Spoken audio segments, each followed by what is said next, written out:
Yesus dan Bapa adalah satu, benarkah? Para misionaris sering mengangkat ayat yang berbunyi Yesus dan Bapa adalah satu, dengan tujuan mengarahkan jalan pikir manusia agar memahami bahwa Yesus adalah Bapa. Akan tetapi sayangnya, mereka dengan sengaja menutupi ayat-ayat lain yang bertebaran di dalam Bible mereka sendiri bahwa Yesus juga satu dengan para murid-muridnya. Yohanes 17 ayat 11, dan aku tidak ada lagi di dalam dunia, tetapi mereka masih ada di dalam dunia, dan aku datang kepadamu, ya Bapa yang kudus, peliharalah mereka dalam namamu, yaitu namamu yang telah engkau berikan kepadaku, supaya mereka menjadi satu sama seperti kita. Yohanes 17 ayat 21, 17 ayat 21 supaya mereka semua menjadi satu, sama seperti engkau, ya Bapa, di dalam aku dan aku di dalam engkau, agar mereka juga di dalam kita, supaya dunia percaya, bahwa engkaulah yang telah mengutus aku. Yohanes 17 ayat 22, dan aku telah memberikan kepada mereka kemuliaan, yang engkau berikan kepadaku, supaya mereka menjadi satu, sama seperti kita adalah satu.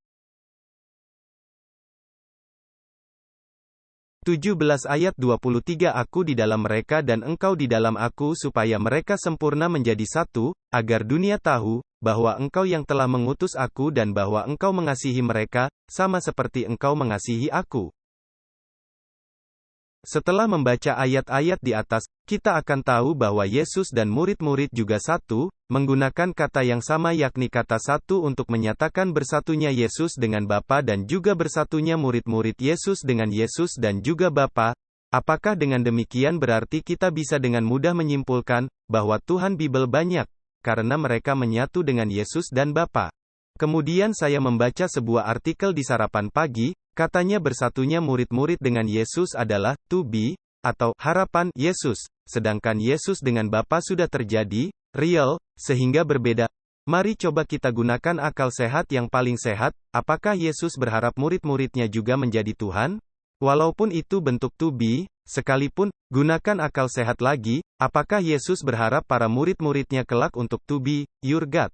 Coba simak lebih lanjut ayat berikut ini untuk mengantar kita membongkar logika yang aneh dari Sarapan Pagi tersebut, logika yang hanya sekedar mencari pembenaran, dan bukan kebenaran, yakni ayat Yohanes 14 ayat 20, bila tiba hari itu, kalian akan tahu bahwa aku bersatu dengan Bapa, kalian bersatu dengan aku, dan aku bersatu dengan kalian.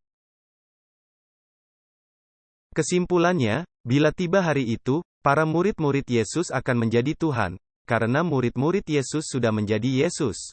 Masuk akal bukan? Jika kita sesuai dengan logika aneh tersebut.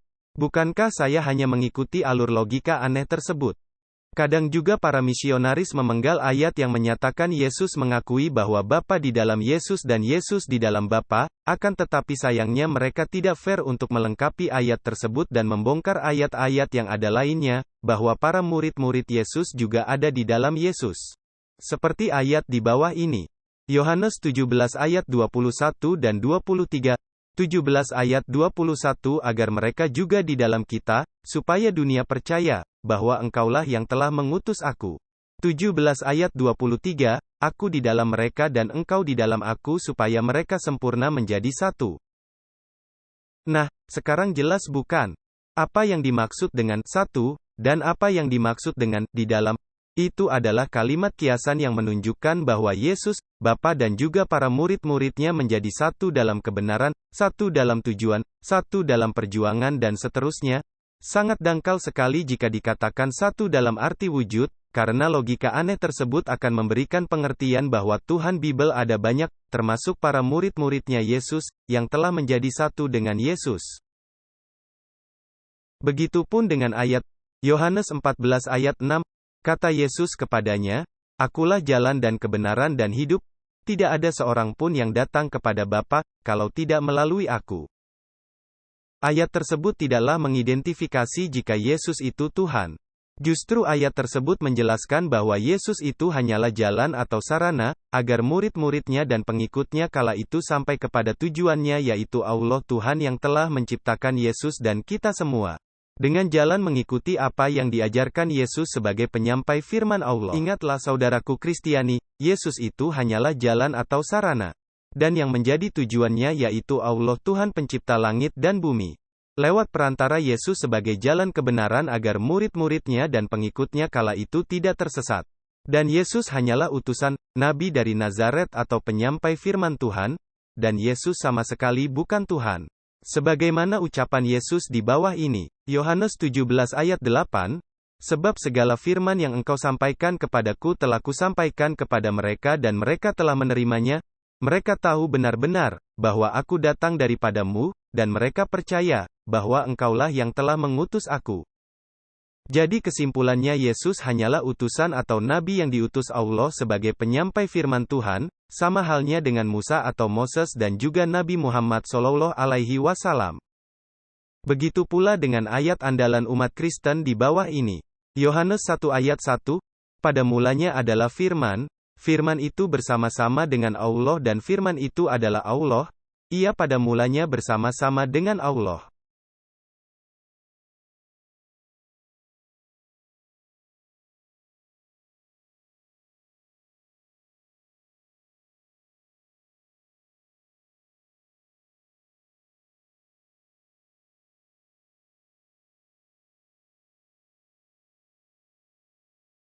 Sama dengan ayat yang ini.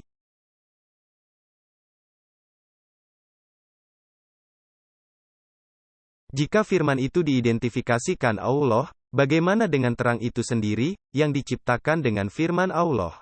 Apakah terang itu juga Allah atau Tuhan? Bukankah definisi firman itu adalah ucapan Allah atau ucapan Tuhan? Jika Allah berkata atau berfirman jadi maka jadilah. Dan definisi sabda itu ucapan para utusan Tuhan atau Nabi Allah, seperti halnya Yesus berkata atau Yesus bersabda. Jadi kesimpulannya firman itu bukan suatu sosok. Itulah ayat-ayat yang jadi andalan umat Kristen jika berdiskusi atau berdebat. Padahal ayat-ayat tersebut begitu gamblang jika Yesus dan Allah atau Tuhan itu berbeda, Tuhan atau Allah itu sang pencipta, dan Yesus itu sang utusan, Nabi atau penyampai firman Tuhan. Itu materi pembahasan kali ini, kurang lebihnya saya minta maaf. Buat saudaraku muslim bentengi umat dengan akidah yang benar, jangan jual akidah kita dengan apapun, karena itu harga mati. Wassalam dan terima kasih.